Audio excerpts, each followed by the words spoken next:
Magandang tanghali, Pilipinas.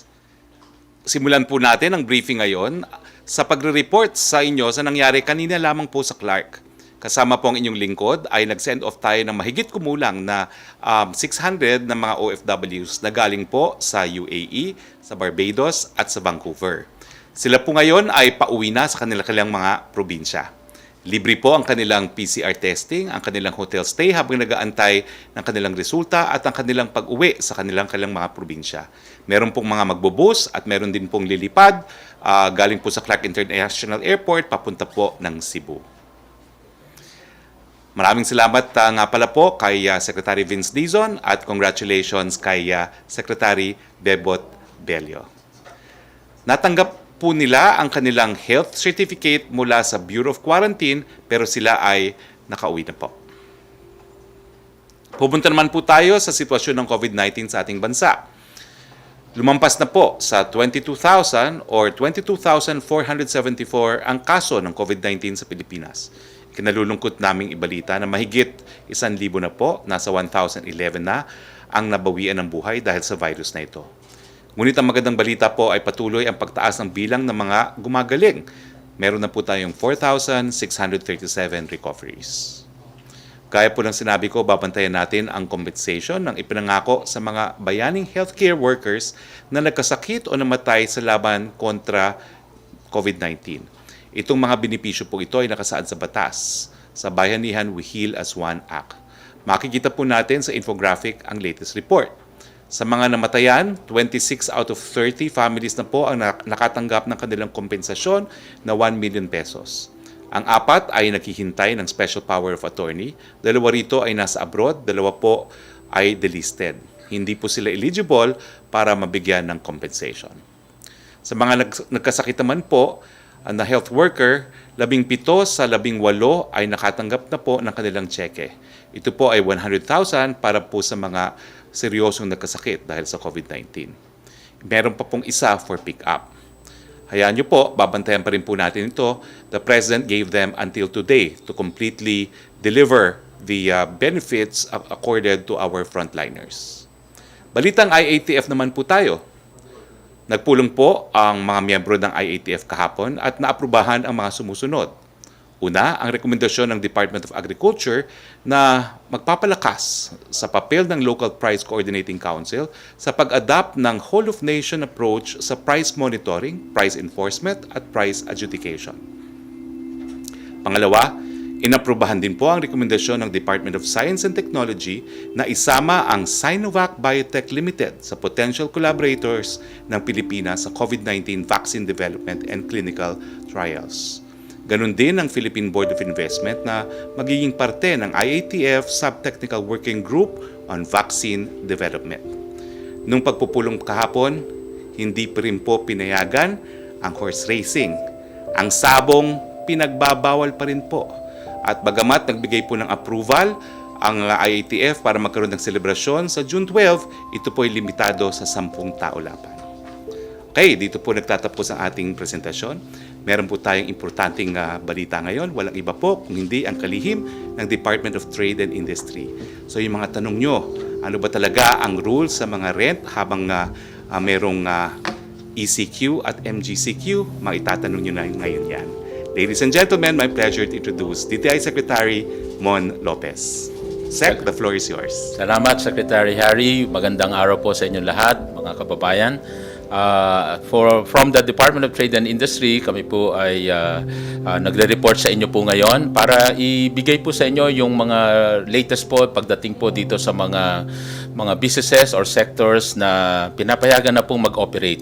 As you know po, since sa ating bansa po, marami na pong na-declare na mga modified GCQs. So, ibig sabihin po nito ay halos lahat po ng negosyo ay inallow na pong mag-open. Pati po, kung maaalala ninyo, tayo po ay may 4 na classification.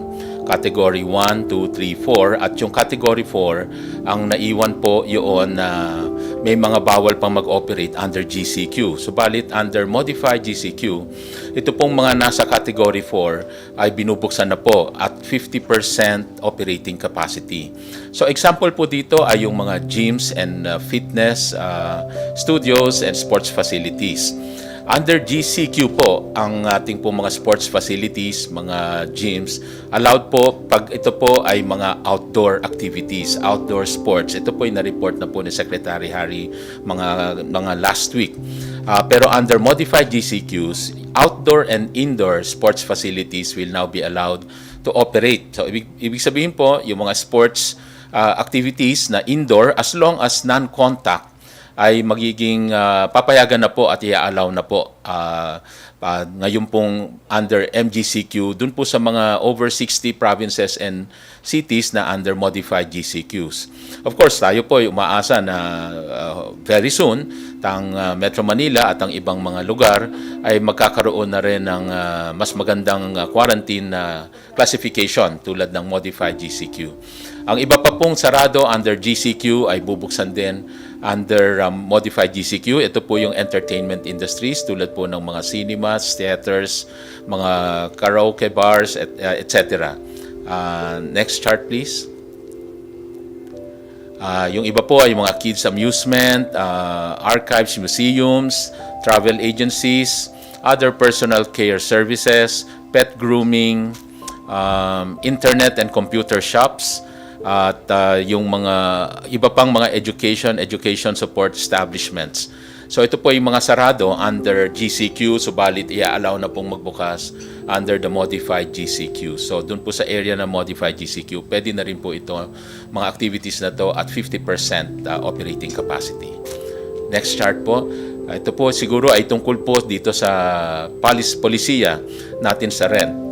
Again, nililinaw po natin, contrary to yung ibang lumabas na report na nagbago daw ang polisiya sa rent, wala pong pagbabago. In fact, ito po ay nasa batas. Sa Bayanihan Act ay inassure po ng ating batas na meron pong grace period doon sa mga residential rents.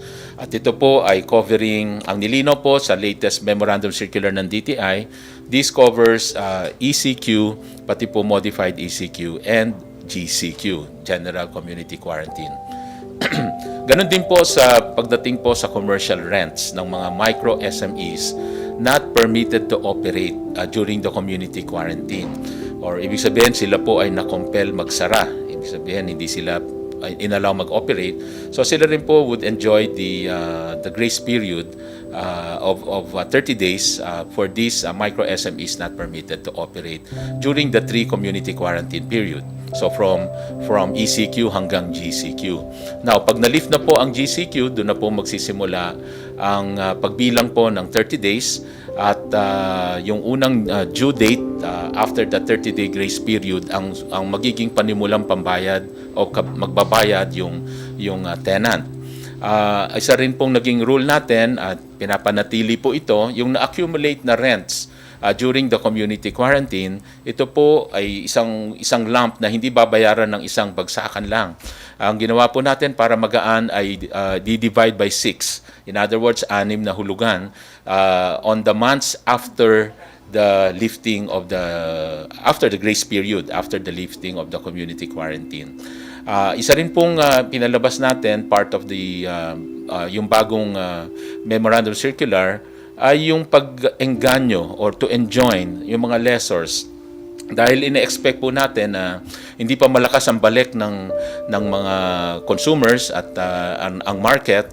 Kaya po, since medyo weak pa ang demand itong mga darating na buwan, in-encourage po natin ang mga lessors na sana'y magbigay po ng concessions, ipagpatuloy ang kanilang suporta dito po sa mga micro SMEs. Para po either mapababa, mabigyan ng discount, o kung pwede, i-waive na rin muna yung mga rents po ng mga micro SMEs. At ito po ay pwedeng gawin po nila by changing also the contract, magbigay po ng concessional terms. Yung dati pong nagcha-charge ng fixed rate plus variable rate, let's say a fixed rate of X amount plus 8% of gross sales. Ang iba po ay kung pwede ho, tanggalin na muna yung fixed rate at kumuha na lang po ng porsyento sa bawat benta po ng mga micro SMEs para po matulungan po natin sila. Dahil lang importante po sa mga panahon na to ay sama-sama po tayong magtulungan upang masalba ang mga trabaho. In other words, pag natulungan po natin ang mga micro SMEs, ang hangarin po natin ay hindi po sila magsara. At pag hindi sila nagsara ay mapatuloy nila yung create ng trabaho, dahil ito pong pag-create ng trabaho at yung income ng mga workers, ito po talaga yung magbibigay ng pang-ikot uli ng ekonomiya. Pag meron po silang trabaho at income, sila po uli ang magpo-provide ng demand sa future mga products na ipoproduce po ng iba-ibang negosyo. Kaya sila po ang mag-i-stimulate ng demand and it will restart the economy.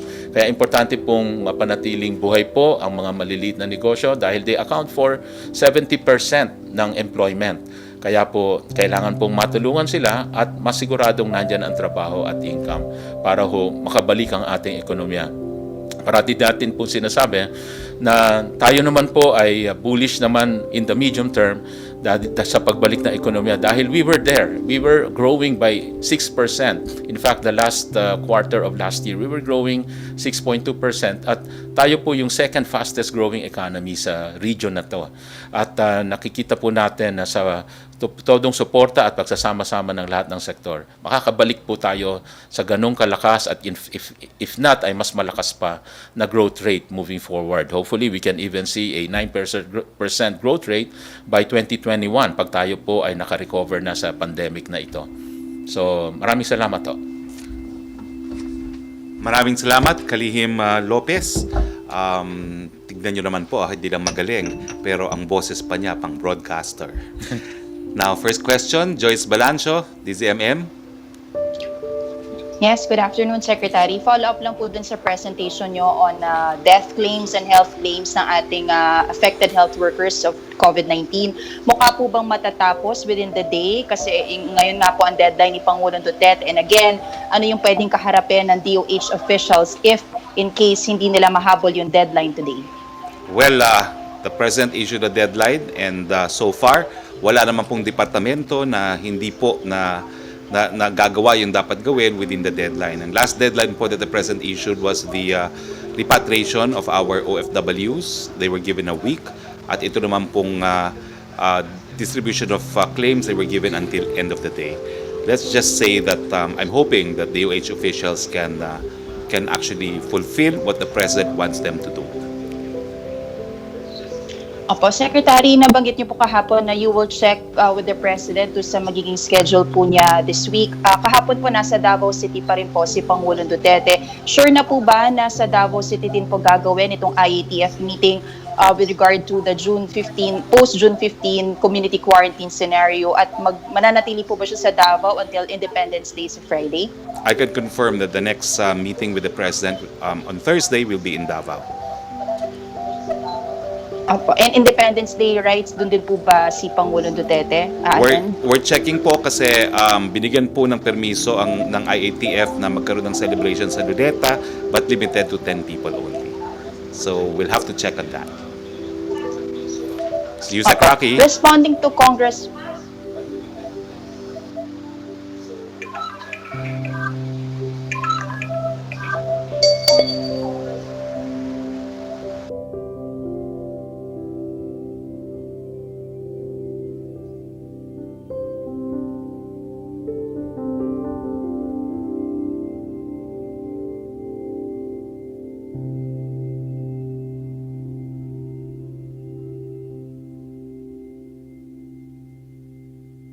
Well, I can assure you po that market-driven na po ngayon ang ating mga testing labs for PCR tests. No?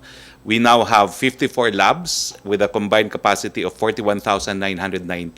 I would say that Red Cross now is about a third of this capacity dahil ang capacity nila is around 20,000. Ibig sabihin po, pwede na kayong pumunta sa lab of your choice. Pati po yung mga dumarating na OFW, hindi na po automatic na ang swab ay pupunta sa PNRC.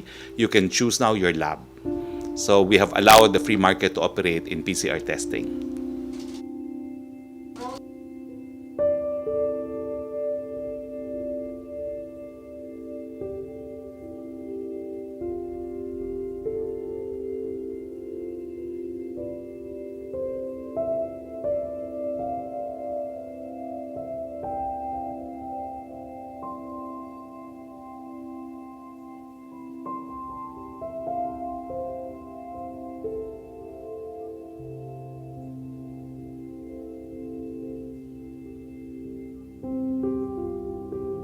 Kaibigan ko pong malapit itong si Yusek Rio, magkatabi po kami ng 1 taon sa mga cabinet meetings. No?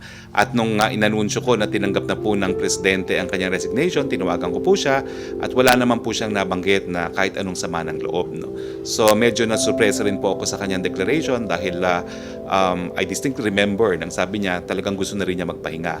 And besides, yung kanyang resignation po was really tendered to the president and therefore, it is up to the president to accept his resignation or not. It was accepted. So hanggang doon na lang po yun.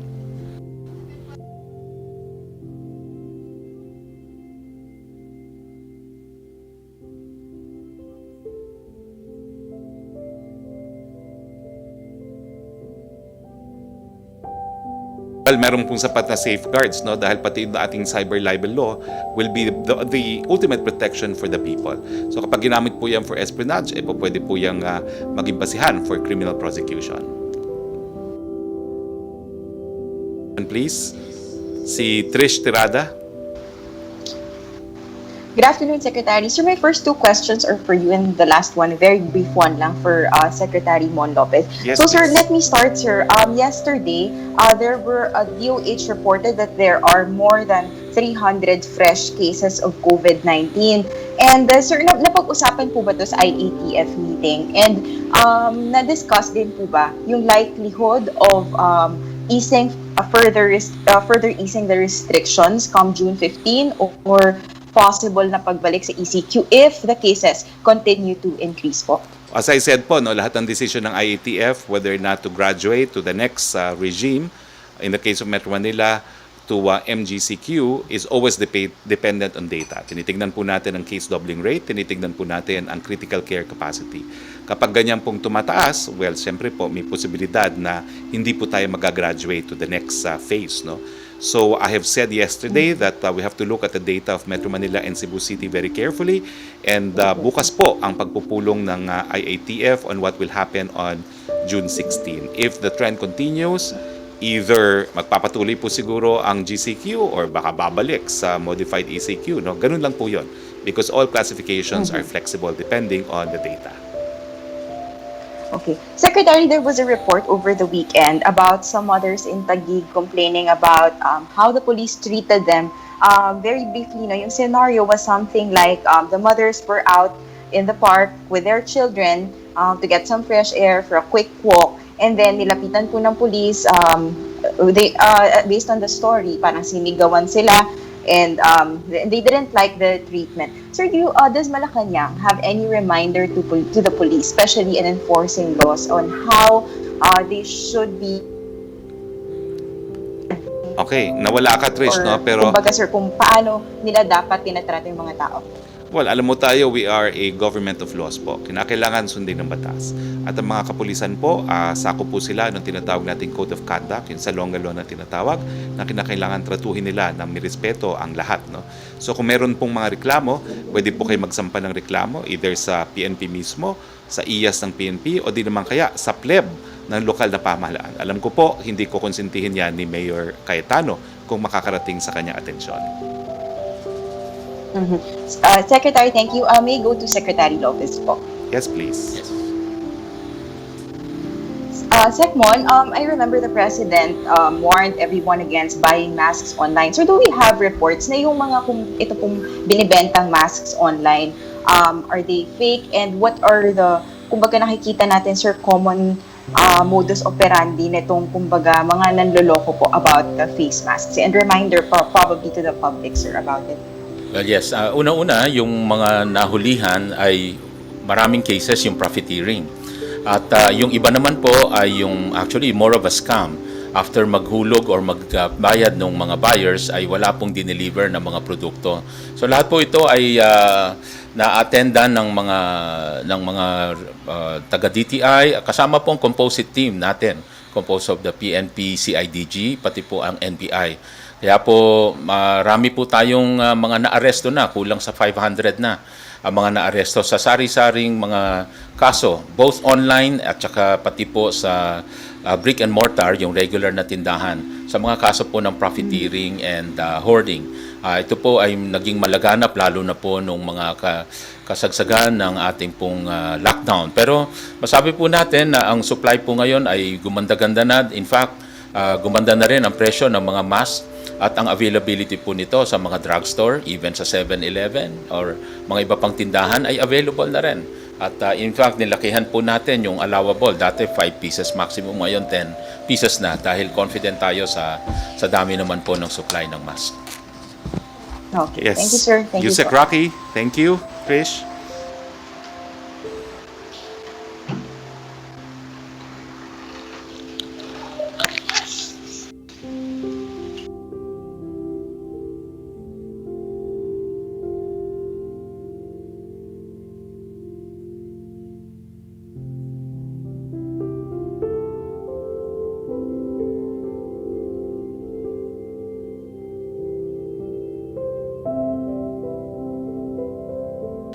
Siguro nagkamali lang po si Yusek, si Director, no? Kasi kasama ko po ngayon, kanina lang sa Clark, si Secretary Bautista. At ang sabi nga niya sa akin, by next week, ready na sila mag-distribute.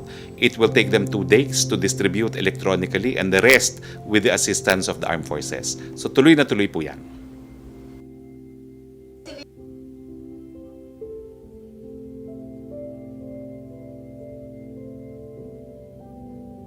Salon ang umaapela na huwag na lang sana ginimit sa pagpapagupit ng buhok ang kanilang serbisyo. Nananawagan po sila na payagan din silang gawin ang manicure o pedicure at iba pang serbisyo na pwedeng i-ano. Posible po kaya daw itong apela na ito?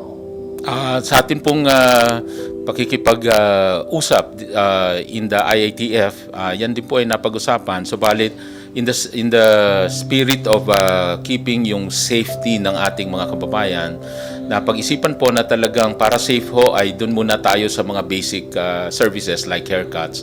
Dahil po ang intention po ay mabilis na turnover, hindi po magtagal yung customer sa loob para po less po ang exposure ng ating mga kababayan sa sakit. Ito po ay under GCQ.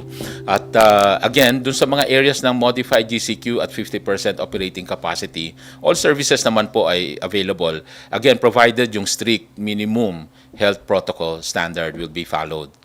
So, konting tiis na lang po doon sa mga under GCQ. All these services will be made available. At least po, nag-umpisa na yung ating basic hair cutting services.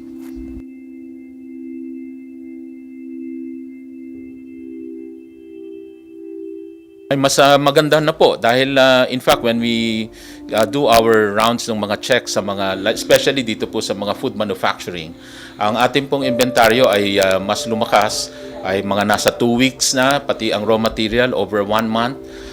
If you go to the supermarkets nowadays, punong-puno ang mga shelves, so naka-adjust na rin po even alcohol at mga, as mentioned kanina, yung mga basic medical devices like mask available na rin po.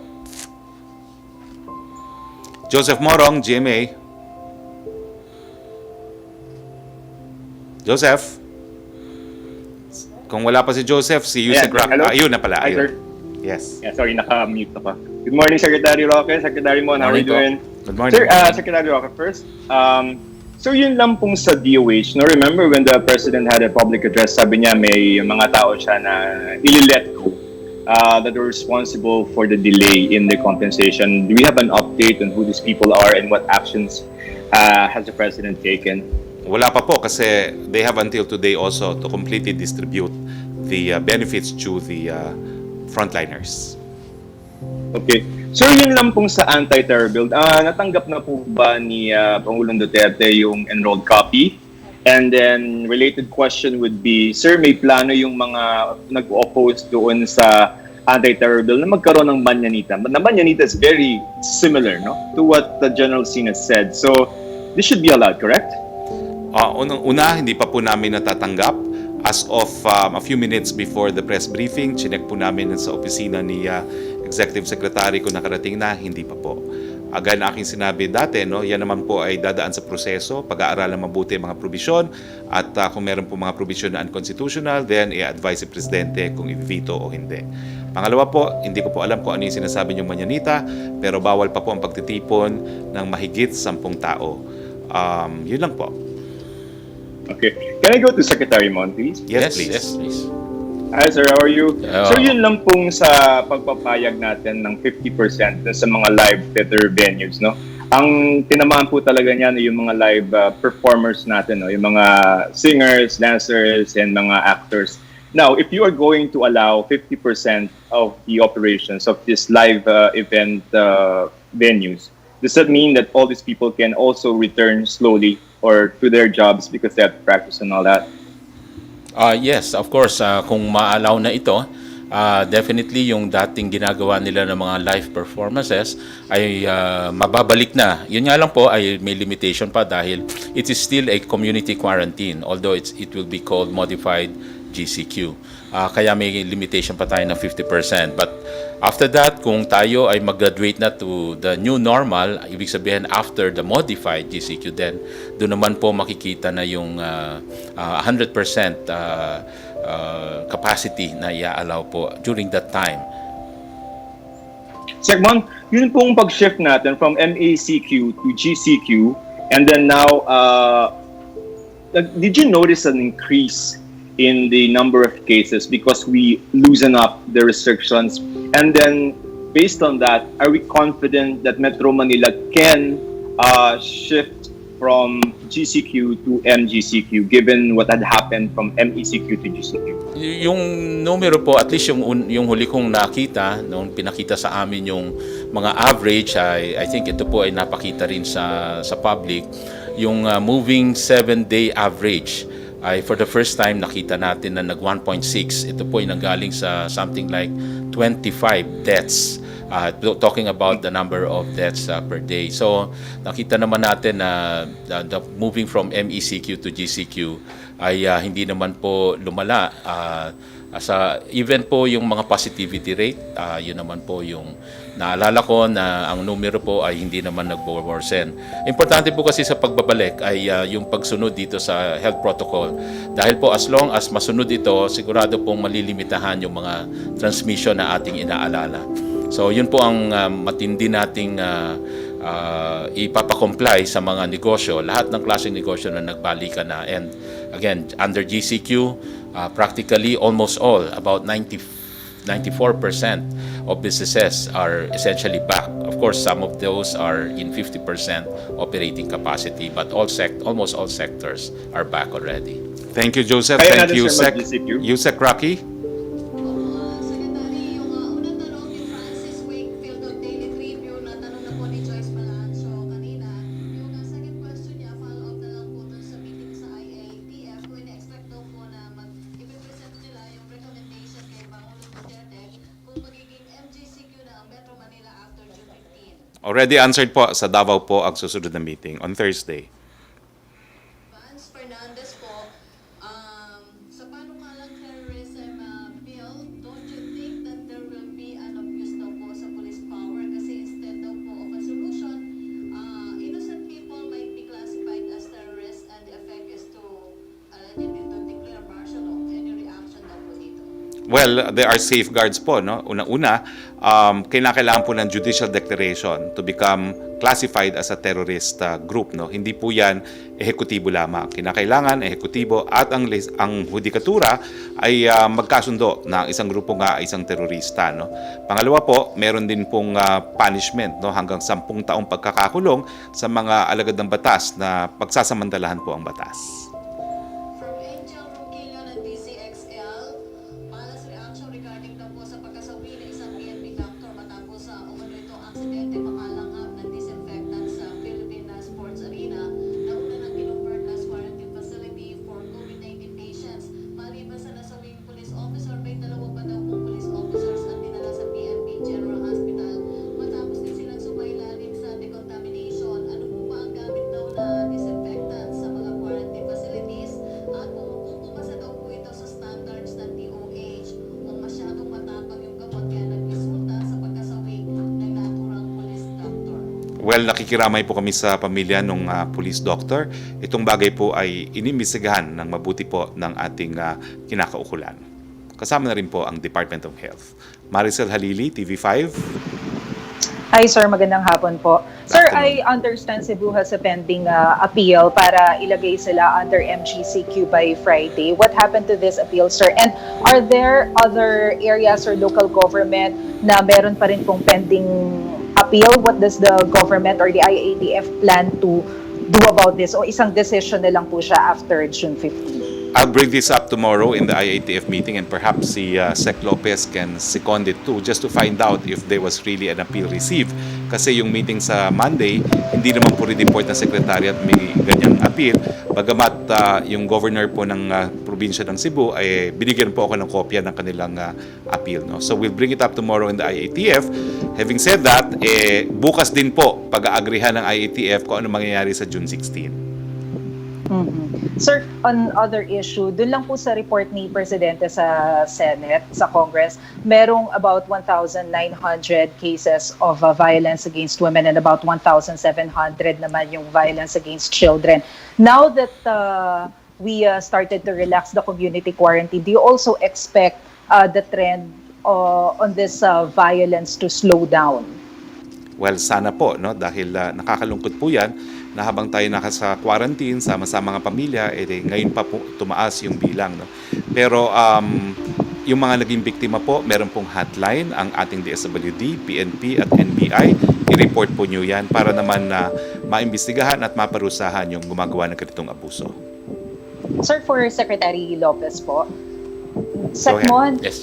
good afternoon. Good afternoon Earlier po. you mentioned po na pinapayagan na yung kids amusement at saka yung mga archives na mag-operate sa MGCQ. But how will you compromise that? Kasi I understand, even in MGCQ, hindi pa rin naman po allowed na lumabas for leisure yung mga 21 years old below.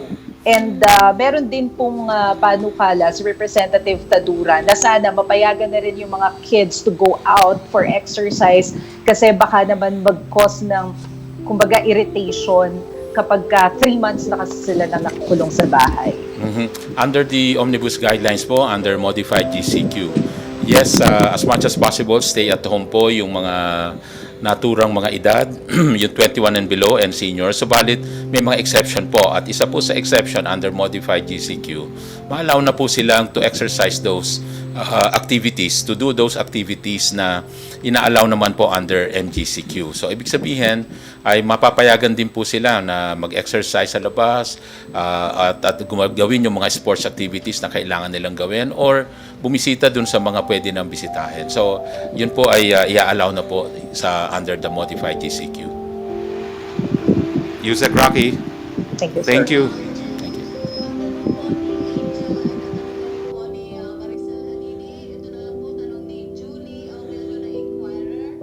Senate President Vicente Soto III has confirmed that the anti-terror bill will be transmitted to Malacañang today. Soto says he and Cayetano signed it last night. Does the palace have a time frame for reviewing this and forwarding this to President Duterte, who is in Davao City right now? We have 10 days.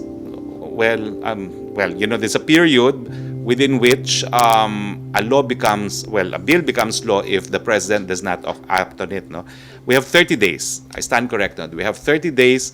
Kapag hindi po linagdaan ng presidente, it will become law. So we have a 30-day period to review, either to veto or to sign the bill. Otherwise, kung wala pong action ng presidente, it will become law. Opo. Ang tanong na lang po ni Ace Romero kasi yung tanong po ni Heidi Sampang ay naitanong na rin ng ating mga kasamahan na si Joyce Balancio. Ang tanong po ni Ace Romero, ano daw po ang stand ng Malacanang sa 1.3 trillion arise o accelerated recovery and investment stimulus for the economy bill na ipinasa ng House of Representatives. Sabi po ni Finance Secretary Dominguez, unconstitutional daw po ito pag naipasa dahil di kakayanin ng gobyerno ang 1.3 trillion pesos. I think yung punto po ni Secretary Dominguez, lahat po ng stimulus package natin, po pwede yan kunin sa isang supplemental budget, pero meron pong provision na hindi po tayo po pwede magkaroon ng panibagong budget kung wala pong additional source of revenue. So sinisiguro lang po ng Department of Finance na any stimulus package that will become law can be funded, no, from existing sources, or at least ma-identify kung saan manggagaling ang pondo. Pia Gutierrez, ABS-CBN. Hi sir, good afternoon. Sir, my question again is on jeepney drivers. Since yung pagbabalik ng kanilang operasyon is not on the immediate horizon at marami na po talaga yung nahihirapan, when do we expect them to have jobs again? And you said before in an interview na may plano po yung gobyerno na gawin silang contact tracers. Ano na po yung update natin dito? Wala pa pong update dyan sa planong yan, pero kanina po kasama ko rin si Secretary Tugade, meron din silang plano na gawing delivery service yung ating mga jeepneys kasi nga hindi po pwedeng sakyan because hindi po pwede ang social distancing. Siguro ganito po, no? Yung second tranche parating na po, may kasama po dyan ang mga jeepney drivers. Pag-aaralan kung may matitira para magkaroon sila ng additional tranche. Wala pong pangako yan, pero titignan po talaga natin kung merong matitira at mapupunta yan po sa mga walang hanap buhay. No? At pangatlo po, yung jeepney modernization, siguro po pabibilisan para yung mga mawawalan ng trabaho sa traditional jeepneys, po pwedeng mag-shift to yung mga modern jeepneys. Perhaps si Secretary Lopez will also have inputs on jeepney drivers. Actually ho, ang talagang intention po sa pag-explain din po ng DOTR ay ma-encourage nga yung jeepney, yung modernization of public utility vehicle. So, doon po talaga nakabase yung ang future, yung panghinaharap po ng ating mga jeepney drivers. Kaya po, sana po magkatulungan daan at meron pong mga government programs that will encourage yung pagbili po, pag-acquire, financing ng mga modern public utility vehicles. Alright, sir. Sir, speaking of jeepney drivers ulit, kasi meron pong malakas na panawagan na pakawalan si Elmer Cordero, yung pong 72-year-old member ng Piston 6 na nakakulong po ngayon pagkatapos mag-rally sa Caloocan. People are asking the government to extend to Tatay Elmer the same compassion given to Imelda Marcos because of her age. So, sir, ano pong masasabi ng palasyo sa panawagang ito? Okay, dadaan po yan sa proseso, no? Dadaan po yan sa piskalya at kung wala pong ebidensya, madidismiss po yung kaso, no? Pero the police cannot detain him more than 36 hours dahil I think 36 is the maximum, no? Pero because this is a very minor offense, it's less than that, no? Parang if I'm not mistaken, I should really brush up on my criminal law. I think it is around parang 18 hours ata, no? Or something, no, within which to charge him. I'll check on that. Pero he has to be charged. So it is 12 hours or 18 hours or 36 hours, no, dapat i-charge siya. Kung hindi po siya na-charge, dapat palayain na rin. Pero tingnan po natin kung may ebidensya, no. Ang nangyari po sir, parang pinakawalan po yung mga kasama niya pero siya hindi po kasi parang mayroon pa daw siyang mga pending cases. Estafa po yata sir. Dun sa 6 sir, 2 na lang po sila natitira. Kasama po siya na 72 years old at mayroon pa pong sakit daw po na hernia.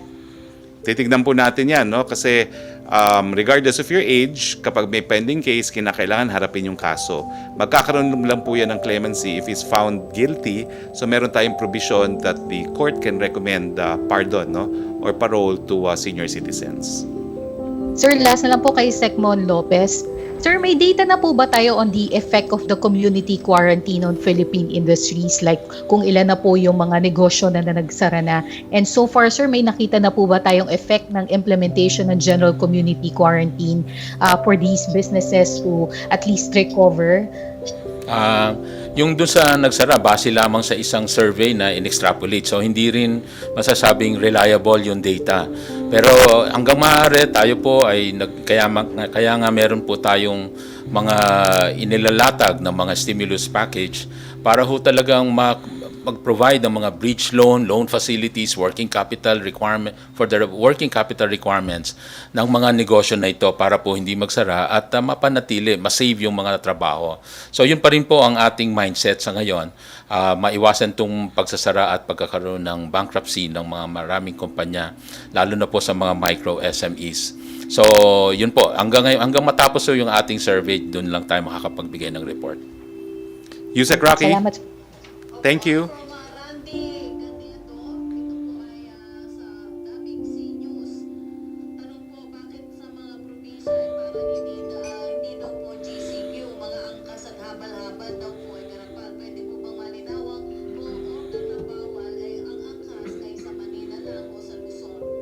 Sa lahat po ay pinagbabawal pa rin ang habal-habal, ang backride, no? Tinatawagan po namin ang kapulisan, kinakailangan po hulihin ang mga naka-backride at para po sa mga lokal opisyal na pumayag sa mga backride, magkakaroon po kayo ng pananagutan kay Secretary Anyo. Next question. Chris Mundo ng PNA.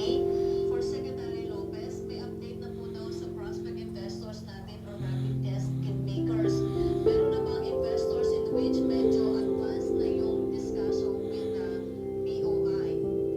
Hindi po yung sa amin po, so far, hindi ko po na-meet pa yung mga prospects dito sa rapid test maker. Pero ang mga na-meet po namin, marami po tungkol dito sa ventilators, sa mga PPEs, coveralls, at pati din sa face mask. Dumami na ho. In fact, yung capacity, let's say, ng face mask, dati halos 2 million lang tayo a month. Ang capacity ngayon, we can come up with about over 20 million masks per month capacity. Sa ventilators, mag-uumpisa na rin po yung mga 3 kumpanya na nag-indicate na umpisa sila ng ventilator manufacturing dito po sa atin. Pati ho yung coveralls nag-umpisa na rin. Meron na tayo yung Confederation of Wearable Exporters, 10,000 a day capacity, kaya nila yung 300,000 a month. At sila po ay nag-o-offer na rin. In fact, nagsusupply na sila sa mga iba-ibang hospital at nag-o-offer na rin sa gobyerno ng mababang rate dahil they are selling it at cost. Follow-up question niya, will you still pursue DTI's recommendation to have additional 5% tariff on all imports as a fundraiser since the ARISE bill requires 1.3 trillion to fund government's COVID-19 response efforts?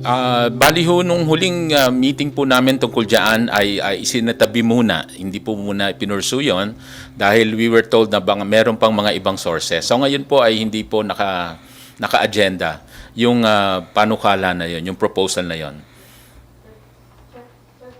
Yes, Melo Acuña. Good afternoon, Secretary Harry. Good afternoon. Nice seeing you again. I just have several points for Secretary Mon Lopez. Go ahead. With your indulgence. Please. Mr. Secretary, sapagkat marami pong mga OFW na nawala ng trabaho, ano po ang pwedeng hanap buhay nilang pasukin? Anong kalakal ang pwede nilang pagtuunan ng pansin? Pangalawa, yung pong BPOs, problemado rin. Ano po ang sitwasyon ng BPOs ngayon? May kinabukasan pa bang makabawi sila? At yung pong airline industry, meron po bang humihingi na sa inyo ng tulong for subsidies? Thank you very much, Mr. Secretary. I wish you the best. Okay, salamat po Mr. Acuña. On the OFWs, sa totoo lang, hindi ho automatic na magnenegosyo sila. Subalit ang DTI nakahandang magbigay ng training at para sa pag-livelihood, pag-negosyo sa kanila. So we always do yung entrepreneurship education. Kasama na doon, kasunod doon yung livelihood seeding program na pwede silang pondohan sa isang maliit na livelihood project para ho may mapagsimulan uli sila. Pero kung ang nais nila ay magkaroon ng iba pang livelihood, normally ho, ang ginagawa rin po, another option would be yung reskilling, retooling. It could be another training. So dito naman po papasok ang TESDA kung ang hanap po nila ay employment. At sa marami naman pong inaasahan natin magbubukas na mga opportunities pa ng trabaho tulad do yung mga recently, ang mga lumakas na negosyo. Nandyan pa rin yung trabaho. Maraming nawala, huminto, pero merong mga inabuhay ng anak, no, na negosyo tulad doon ng delivery, yung e-commerce, isa hong negosyo at sektor na lumakas, halos lahat ay pwede nang ma-deliver. So ibang uri ng pagnenegosyo ang mga na-develop sa iba-ibang panahon.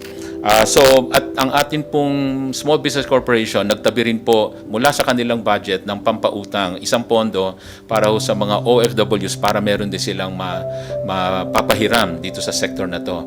By the way, yung programa po na nilaunch ni Presidente, itong pondo sa pagbabago at pag-asenso, nireorient po natin para dito sa COVID-19. Nag-umpisa na hong nagpautang, meron na hong mga over I think 300 borrowers na process at may mga 18 million na po na naumpisahan na mapahiram itong mga COVID-19 affected micro SMEs, no. Tapos dito naman po sa BPOs, just to let you know na hindi po sila pinabayaan even during the lockdowns. In fact, isa po sila sa sektor na considered essential. Inalaw po sila mag-operate. BPOs and exporters. Yun nga lang po, ni-require natin sila na provide accommodation and shuttling services sa kanilang mga employees. And finally, yung sa airlines po, wala pa ho sa amin, like to me personally, na mga lumapit na mga grupo, malamang po ang nilalapitan po nila ay ang DOT at ang Department of Finance. Dagdag lang po Thank ni you very Secretary Bello, bukod po doon sa 10,000 ayuda sa lahat ng bumabalik na OFWs, meron din pong livelihood training na ibinibigay ang OWA. So you can apply for that as well. Yusek Roque. Thank you. Tanong mula kay Vance Fernandez ng Police Files. March 17 daw po nag-lockdown pero nung araw open ang mga lotto outlets. Pero nung araw na open mga lotto outlets at nagbenta ng ticket, hapon na po na ibinalita yun. Paano na daw po yung mga ticket na nabenta kasi wala nung gabing yun? Mag-refund ba daw po sila nationwide dahil sa benta noon? At sa ngayon daw po walang balita sa PCSO. Saan daw po mapupunta yung benta nung araw na yun? Tatanungin po namin yan sa PCSO dahil hindi ko po alam. Sorry po. Okay, any further questions? Tanong po mula kay Bambi Purisima para kay Secretary Roque, nito mga nakalipas na po na araw, kaliwat kanan ang mga nahuling droga, 750 kilograms of shabu, sa Bulacan worth 5.5 million pesos, 200 million worth naman po ng shabu, sa Parañaque, 7 million sa Cavite, another one sa Quezon City, wala po bang utos man lang si Pangulong Duterte sa Customs, PNP at PDEA na paimbestigahan ang malawakang proliferation ng droga na ito. Well, if at all, nagagalak po ang presidente dahil because of vigilance ng ating kapulisan, ng PIDEA, no, nakakalap itong mga pinagbabawal na drogang to. So ito po ay produkto ng pinag-inting na kampanya laban sa pinagbabawal na droga. Jia Letao of CCTV. G Letao. Yes, thank you. Yeah, How do you thank pronounce your sir. name? Good afternoon. Yeah, my first question is to Mr. Roque. And this year marks the 45th anniversary of the China-Philippine diplomatic relations. And June 8th is the 19th China-Philippine Friendship Day. So in this special year, what's your message to us? And what's your comment about the relationship between the two countries nowadays? Well, I would say that Philippine-Chinese relations is enjoying a renaissance under the administration of President Duterte, and we hope that this renaissance will lead to better relations, resolving all the disputes that we have between our two countries, increase economic ties, increase prosperity for both Philippines and China. And I also have a question to Secretary Lopez. And we have some big infrastructure projects here in the Philippines, and the Chinese companies are ready to restart the construction under GCQ. So hope they can catch up with the process. So what's your expectation for the Belt and the Road Initiative cooperation in the post-pandemic period? No, we remain optimistic that all these projects under the Belt and Road program would be really developmental projects that will help in the economic growth and prosperity of our two countries. So these are mutually beneficial projects. Certainly, this will all resume once we get back to the new normal and basically after all this quarantine and lockdowns.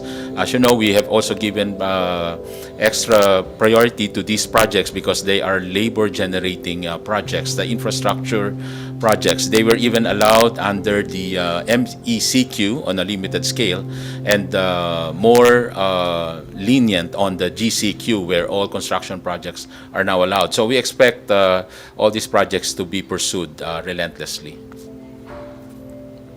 Thank you, sir. Okay. may we have the last statement from Secretary Lopez because we have some Okay. time left. Okay, for my last statement, let me just cover what I probably have missed earlier.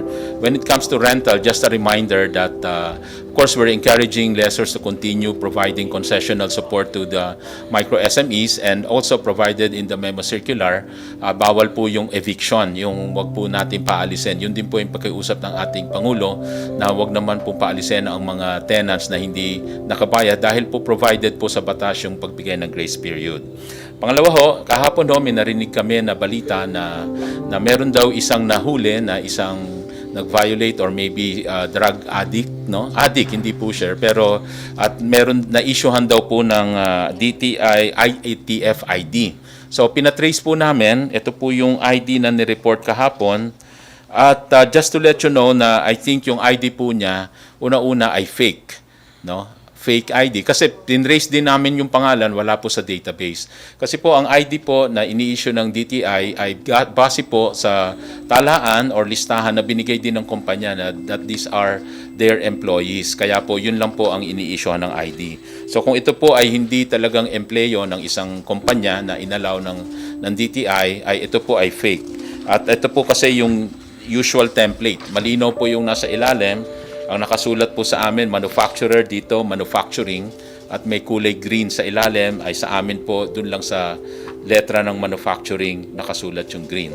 So, basically, yun po, just to explain na ito po ay, yung nahuli ho kahapon, ay fake po ang ID na pinakita at hindi po galing sa IATF. Okay. At this point, I'd like to thank Secretary Lopez for the time and of course, for accepting our invitation to guest in our press briefing today. I'd like to thank Yusek Roque, the men and women of the Malacañang Press Corps, and syempre po, sa ngalan po ng ating Presidente, Rodrigo Roa Duterte, ako po ang inyong Spokesperson Roque, nagsasabing, keep safe, at sa susunod na press briefing po natin, galing muli tayo sa siyudad ng Davao. Good afternoon.